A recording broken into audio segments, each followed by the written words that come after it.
আমাদের অধিকার, জনগণের অধিকার আবার পায়ের তলায় পিষ্ট করার পায়তারা শুরু হয়েছে। আমরা সংসদ থেকে বের হয়ে এসেছি, কিন্তু আমরা আবার সংসদে ফিরে যাব। মাঝখানে জনগণকে সাথে নিয়ে জনগণের মুক্তির আন্দোলন আমরা গড়ে তুলব। আল্লাহর সাথে শরীক করা হবে। মানুষের আইন দিয়ে যদি দুনিয়া পরিচালিত হয়, রাষ্ট্র পরিচালিত হয়, আল্লাহর আইনকে বাদ দিয়া মানুষের আইনকে নিয়ে যারা চলবে তারা সকলেই শিরকের মধ্যে পতিত হবে। অতএব এই শিরকের বিরুদ্ধে আন্দোলন করতে হবে, বেদাতের বিরুদ্ধে আন্দোলন করে সঠিক ইসলাম প্রতিষ্ঠা করতে হবে, যেভাবে মুহাম্মদুর রাসূলুল্লাহ সাল্লাল্লাহু আলাইহি সাল্লাম ইসলামী রাষ্ট্র কায়েম করেছেন। শ্রমিকদের সব বিষয় মালিকদের ঘাড়ের উপর ঠেলে দিবেন না, রাষ্ট্রকেও দায়িত্ব নিতে হবে। মালিকরা ইনসাফের ভিত্তিতে তাদের যা করণীয় তা করবে, বাকিটা রাষ্ট্রকে শেয়ার করতে হবে। যদি আজকে শ্রমিক না থাকতো, আজকে বড়লোক যারা আছে তারা কেউ দুনিয়াতে ভালো মতো চলাফেরাও করতে পারতো না এবং তাদের খাওয়া দাওয়ার ব্যবস্থাও হতো না। অন্যদিকে আল্লাহ তাআলা সচ্ছলতা যদি কারোর মধ্যে না রাখতেন, তাহলে শ্রমিক সমাজের রিজিকের যে ব্যবস্থা আল্লাহ করেছিলেন সেটাও বাধাগ্রস্ত হতো। মালিকের ছেলে মালিক হবে, শ্রমিকের ছেলে মালিক হবে না। রাজার ছেলে রাজা হবে। আমার একজন শ্রমিক ভাইয়ের ছেলে কি প্রধানমন্ত্রী প্রেসিডেন্ট হওয়ার পথে কোনো নিষেধাজ্ঞা আছে? আমরা চাই সেই শ্রমিক বন্ধুটি ভাইটির ঘর থেকে আগামী দিনের প্রধানমন্ত্রী বের হয়ে আসুক। চ্যানেলটি সাবস্ক্রাইব করে আমাদের সঙ্গেই থাকুন। ইন্নাল হামদুলিল্লাহ ওয়াসসালাতু ওয়াসসালামু আলা রাসূলিল্লাহ, আম্মা বাদ।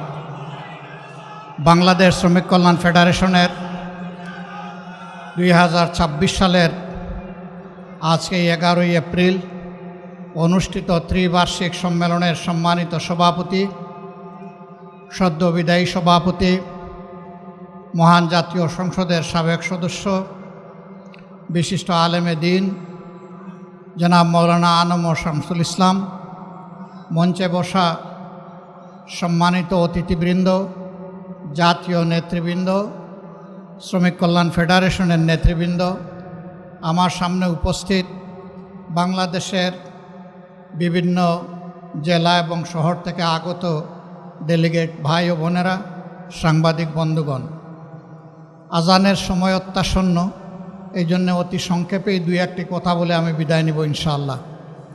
প্রথমেই আমি দোয়া করছি আল্লাহ তাআলা পক্ষ থেকে যাদের উপর আজকে এই মহান জিম্মাদারি এসেছে, কেন্দ্রীয় সভাপতি সহ তার সকল সহকর্মী এই কমিটিতে যারা আছেন, আল্লাহ তাআলা তাদেরকে যেন তাদের উপর রহম করেন এবং তাদেরকে সাহায্য করেন, যাতে করে তারা তাদের দায়িত্ব পালন করার মাধ্যমে মুক্তির এই আন্দোলনকে কাঙ্ক্ষিত লক্ষ্যের দিকে এগিয়ে নিয়ে যেতে পারে। আল্লাহ তাআলা তাদেরকে সুস্থ রাখুন এবং সকল দিক থেকেই সাহায্য করুন। আমি কৃতজ্ঞতা আদায় করছি বাংলাদেশের সমস্ত শ্রমিক সমাজের প্রতি। দীর্ঘদিন ফ্যাসিজমের জাতাকলে পিষ্ট বাংলাদেশ একটি বৈপ্লবিক আন্দোলনের মধ্য দিয়ে, একটি বৈপ্লবিক গণ অভ্যুত্থানের মধ্য দিয়ে 24 সালের 5ই আগস্ট ফ্যাসিবাদের যারা প্রতিভূ ছিল তাদের হাত থেকে মুক্তি পেয়েছে। এই আন্দোলনে যারা অংশগ্রহণ করেছেন, জীবন দেওয়া লোকদের শতকরা 62% হচ্ছেন শ্রমিক, আর আমরা বাকি সবাই মিলে 38%। এটিই পৃথিবীর ইতিহাস, এটি ইসলামেরও ইতিহাস। মক্কার জীবনে ওই বঞ্চিত শ্রমিকরাই প্রথমে নবী করিম সাল্লাল্লাহু আলাইহি ওয়াসাল্লামের দক্ষিণ হস্ত হিসাবে বুক টান করে দাঁড়িয়েছিলেন। কোনো নির্যাতন তাদেরকে ঈমান থেকে খারিজ করতে পারেনি। তারা ঈমানের পথে অটল ছিলেন, অবিচল ছিলেন। বাংলাদেশের স্বাধীনতা যুদ্ধেও একই ঘটনা, 90-এর গণ আন্দোলন দেখেছি, সেখানে একই ঘটনা, 24-এর গণবিপ্লব গণ আন্দোলনেও একই ঘটনা। এই শ্রমিক সমাজের প্রত্যাশা, দাবি, চাহিদা রাষ্ট্রের কাছে খুবই মামুলি, কিন্তু দুঃখের বিষয় এই সামান্যটুকু চাহিদাও তাদের এখন পর্যন্ত কোনো রাষ্ট্র ব্যবস্থা, কোনো সরকারই পরিপূরণ করতে পারেনি। তার কারণ যারা রাষ্ট্র ব্যবস্থাপনায় যান তারা ওই শ্রমিকদের অঙ্গন থেকে উঠে আসেননি। তারা সোনার চামচ রূপার কাঠে হাতে নিয়ে জন্ম নিয়েছেন। তারা শ্রমিকদের দুঃখ বুঝবে কিভাবে? তাদের বেশিরভাগ ব্যবসায়ী মালিক। ব্যবসায়ী মালিক হওয়া কোনো অপরাধ নয়। ব্যবসায়ী প্রতিষ্ঠান খোলা হবে, মিল ফ্যাক্টরি ইন্ডাস্ট্রি চালু হবে, জনগণ সেখানে কর্মসংস্থান খুঁজে পাবে। কিন্তু তারা ওই জনগণকে বেশিরভাগ ক্ষেত্রেই মানবিক মর্যাদাটুকু দিতে ব্যর্থ হয়। তাদের এই নোংরা অ্যাটিটিউডের কারণেই রাষ্ট্রীয় দায়িত্বেও যখন যান তখন একই কাণ্ড কারখানা তারা করেন। শ্রমিকদের প্রতি তারা সম্মান দেখাতে ব্যর্থ হন। আমরা শ্রেণীশত্রু খতম করার ওই স্লোগানে আমরা বিশ্বাসী নই। লাল পতাকাওয়ালারা তারা বলতো শ্রেণী সংগ্রামের মধ্য দিয়ে শ্রেণীশত্রু খতম করতে হবে। এই শ্রেণীশত্রু কারা? যারা মালিক এবং উদ্যোক্তা তারা। তো মালিক আর উদ্যোক্তা যদি না থাকে তো শ্রমিক কাজ করবে কোথায়? তার কর্মসংস্থান হবে কোথায়? আমরা এখানে সমন্বয় করতে চাই। শ্রমিক মালিক ভাই ভাই একে অন্যকে সম্মান করবে, ভালোবাসবে। শ্রমিক তার কর্মসংস্থানের জন্য মালিকের প্রতি কৃতজ্ঞ থাকবে, আন্তরিকভাবে কাজ করবে। আবার মালিক একথা মনে করবে যে তার পুঁজি আর তার যন্ত্রপাতি অচল যদি এই শ্রমিক না থাকে। অতএব শ্রমিক বাঁচলে মালিক বাঁচবে, শিল্প বাঁচবে। শ্রমিক যদি না বাঁচে শিল্পেরও মৃত্যু হবে। এই দুইটাই বাঁচুক, শুধু বাঁচুক না, এই দুইটাই বিকশিত হোক, সেটাই শ্রমিক কল্যাণের মূল প্রতিপাদ্য। এই সমন্বয়ের দৃষ্টিভঙ্গি নিয়েই শ্রমিক কল্যাণ কাজ করে। হাঁটি হাঁটি পা পা করে শ্রমিক কল্যাণ আজকে এখানে এসে দাঁড়িয়েছে। বিগত নির্বাচনে জাতিকে আমরা বলেছিলাম নেতৃত্ব আমরা তরুণ এবং যুবকদের হাতে তুলে দিতে চাই। আপনারা দেখবেন জামাতে ইসলামী থেকে যারা বিভিন্ন জায়গায় আমাদের ক্যান্ডিডেট হয়েছিলেন তাদের শতকরা 70% বয়স হচ্ছে 42 বছরের নিচে। আমরা তার প্রমাণ রেখেছি। আর আজকেও এই সম্মেলনের মধ্য দিয়ে একজন যুবকের হাতে আমরা মূল চাবিটা তুলে দিলাম।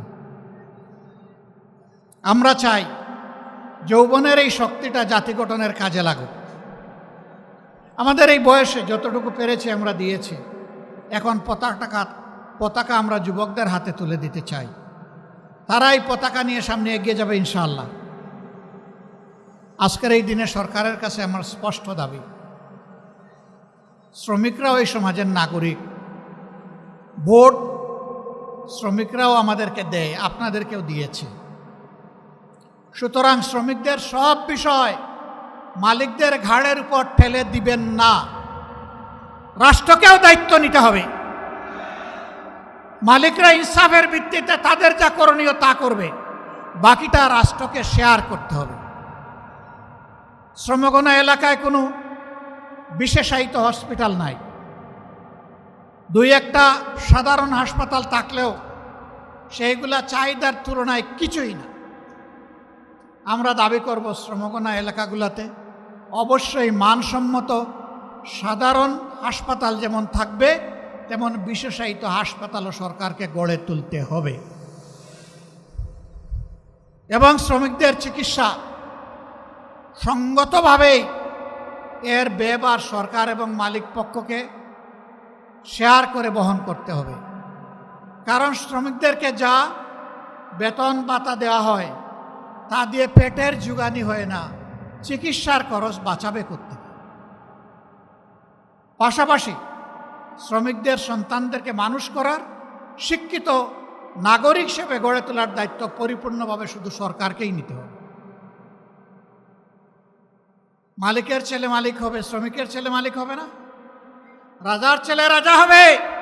আমার একজন শ্রমিক ভাইয়ের ছেলে কি প্রধানমন্ত্রী প্রেসিডেন্ট হওয়ার পথে কোনো নিষেধাজ্ঞা আছে? আমরা চাই সেই শ্রমিক বন্ধুটি ভাইটির ঘর থেকে আগামী দিনের প্রধানমন্ত্রী বের হয়ে আসুক। সেই শিক্ষা, সেই পরিবেশ সরকারকে, রাষ্ট্রকে নিশ্চিত করতে হবে। বন্ধুগণ, অনেক কথা ছিল, একটা আজান হয়ে যাবে, এই জন্য আমি আজকে কথা এখানেই রাখলাম। মুক্তির ময়দানে লড়াই হবে। আমাদের অধিকার, জনগণের অধিকার আবার পায়ের তলায় পিষ্ট করার পায় তারা শুরু হয়েছে। আমরা সংসদ থেকে বের হয়ে এসেছি, কিন্তু আমরা আবার সংসদে ফিরে যাব। মাঝখানের জনগণকে সাথে নিয়ে জনগণের মুক্তির আন্দোলন আমরা গড়ে তুলব। এই আন্দোলনে জনগণের অধিকারের ব্যাপারে আমরা সরকার কিংবা যে কোনো কর্তৃপক্ষকে ইনশাআল্লাহ চুল পরিমাণ ছাড় দেব না। সেই আন্দোলনে অতীতের মতো গৌরবময় ভূমিকা পালন করার জন্য এগিয়ে আসার আহ্বান আপনাদের মাধ্যমে আমি গোটা শ্রমিক সমাজের কাছে রাখলাম। ইনশাআল্লাহ মুক্তির ময়দানে, আন্দোলনে, জনগণের মুক্তির লড়াইয়ে আবার দেখা হবে রাজপথে। আসসালামু আলাইকুম রহমতুল্লাহ। বাংলাদেশ শ্রমিক কল্যাণ ফেডারেশন জিন্দাবাদ, বাংলাদেশ জামাতে ইসলামী জিন্দাবাদ। আসসালামু আলাইকুম রহমতুল্লাহ। ওয়ালা আলিহি ও আসহাবিহি আজমাইন। বাংলাদেশ শ্রমিক কল্যাণ ফেডারেশনের ত্রিবার্ষিক এই সম্মেলনে সম্মানিত সভাপতি, সাবেক কেন্দ্রীয় সভাপতি, বিদায়ী সভাপতি, সাবেক এমপি জনাব আনম ও শামসুল ইসলাম, আজকের এই সম্মেলনের সম্মানিত প্রধান অতিথি, জাতীয় সংসদের বিরোধী দলীয় নেতা এবং বাংলাদেশ জামাত ইসলামের সংগ্রামী আমির জনাব ডক্টর শফিকুর রহমান, উপস্থিত কেন্দ্রীয় এবং জাতীয় নেতৃবৃন্দ, সাংবাদিক বন্ধুগণ, উপস্থিত শ্রমিক কল্যাণ ফেডারেশনের সারা দেশ থেকে আগত আজকের এই ডেলিগেট ভাইরা, আসসালামু আলাইকুম রহমতুল্লাহি ওয়া বারাকাতুহু। আল্লাহ তাআলার শুকরিয়া আদায় করছি। ধীরে ধীরে দীর্ঘ পথ চলার মাধ্যমে আজকে বাংলাদেশ শ্রমিক কল্যাণ ফেডারেশন একটা সুন্দর শ্রমিক সংগঠনে পরিণত হয়েছে, আলহামদুলিল্লাহ। শুরুতেই আজকে যারা নির্বাচিত কেন্দ্রীয় কমিটির সদস্য নির্বাচিত হয়েছেন, কেন্দ্রীয় সভাপতি সহ সকলের জন্য দোয়া করি আল্লাহ তাআলা যেন সঠিকভাবে, আরও গতিশীলভাবে শ্রমিক কল্যাণ ফেডারেশনকে পরিচালনা করতে পারেন। সংগ্রামী ভাইয়েরা, সময় খুবই কম, দু একটি কথা বলতে চাই। আমরা দুনিয়াতে অল্প দিনের জন্য এসেছি।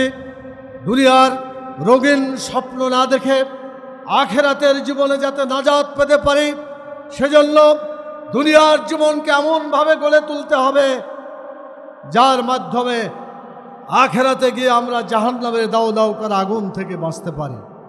সম্মানিত ভাই এবং বোনেরা, সেজন্য আল্লাহর কথা, উবুদুল্লাহ ওয়ালা তুশরিকু বিহি শাইআ, তোমরা আল্লাহর গোলামি করো এবং তার সাথে কাউকে শরীক করো না। আল্লাহর সাথে শরীক করা হবে মানুষের আইন দিয়ে যদি দুনিয়া পরিচালিত হয়, রাষ্ট্র পরিচালিত হয়। আল্লাহর আইনকে বাদ দিয়া মানুষের আইনকে নিয়ে যারা চলবে তারা সকলেই শিরকের মধ্যে পতিত হবে।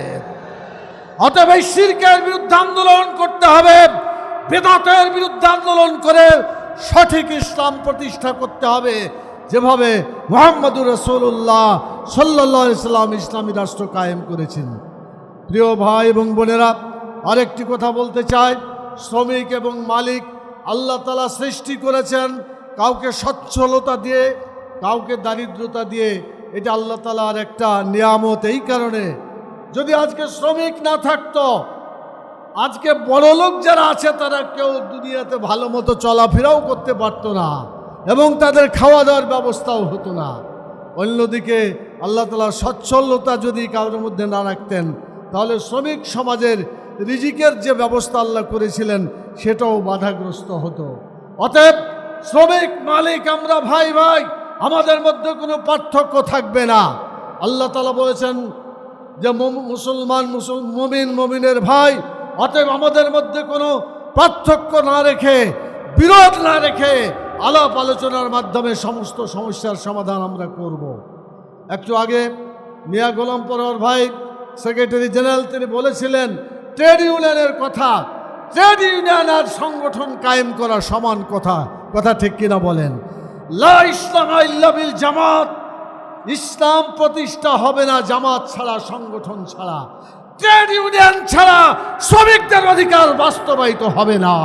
সেজন্য ট্রেড ইউনিয়নের গুরুত্ব দিয়ে আজকে যেখানে যে পেশা আছে সকল পেশার মাধ্যমে ট্রেড ইউনিয়নকে গঠন করতে হবে। শ্রমিক সংগঠনকে আন্তর্জাতিক শ্রমিক সংগঠনের মানে উন্নীত করতে হবে। আপনারা সেই কাজ করার জন্য কি প্রস্তুত আছেন? আমি আরেকটি কথা বলে শেষ করতে চাই, সেটি হলো মালিক ভাইদেরকে, যে মালিক ভাইরা যদি শ্রমিকদের সাথে ভালো ব্যবহার করেন জান্নাতে যাওয়া তাদের জন্য সহজ হয়ে যাবে, কথা ঠিক কিনা বলেন? কিন্তু তারা যদি তাদেরকে যে বেতন দিতে চেয়েছে বেতন না দেওয়া হয়, সঠিক সময়ে না দেওয়া হয়, তাহলে তাদেরও দুনিয়াতে যেমন ক্ষতি হবে আখেরাতেও ক্ষতি হবে। সেজন্য আলাপ আলোচনার মাধ্যমে এই শ্রম সেক্টরকে গড়ে তোলার মাধ্যমে আমরা বাংলাদেশে সুন্দর একটা পরিবেশ তৈরি করতে চাই। গতকালকে শ্রম আইন পাশ হয়েছে। প্রতি বছরই বাজেট হয়, প্রতি বছরেই শ্রমিকদের জন্য আইন তৈরি করা হয় জাতীয় সংসদে, কিন্তু দেখা যায় আইন তৈরি করা হয়, আইন বাস্তবায়ন করা হয় না, কথা ঠিক কিনা বলেন? সেজন্য শ্রমিক সংক্রান্ত যত আইন পাশ হয়েছে সকল ভালো আইনগুলোকে বাস্তবায়িত করার আহ্বান জানাই বর্তমান সরকারের কাছে, শ্রমমন্ত্রীর কাছে। শ্রমিকদের অধিকার বাস্তবায়নের জন্য সতর্ক হওয়ার আহ্বান জানিয়ে এবং আপনাদেরকে আগামী দিনে এই যে নব্য স্বৈরাচার গঠিত হতে যাচ্ছে, জনগণের ভোটকে যারা গ্রহণ করে নাই তারা জনগণের পক্ষের বন্ধু হইতে পারে নাই। অতএব গণভোট যারা আজকে গ্রহণ করলো না তারা কিন্তু ফ্যাসিস্ট সরকারের পথে যাত্রা করেছে, কথা ঠিক কিনা বলেন? যতদিন পর্যন্ত গণভোটের প্রতি আস্থা না আনবে, গণভোটকে মেনে না নিবে, বাংলাদেশের জনগণ সরকারকে মানবে না। অতএব আসল ঐক্যবদ্ধভাবে আমরা আন্দোলন গড়ে তুলি, জনগণের অধিকার আদায়ের জন্য, দুনিয়া এবং আখিরাতের কল্যাণের জন্য এগিয়ে যায়। সবাইকে সে আন্দোলনের আহ্বান জানিয়ে আমার কথা এখানে শেষ করছি। আসসালামু আলাইকুম রহমতুল্লাহি ওয়া বারাকাতুহু।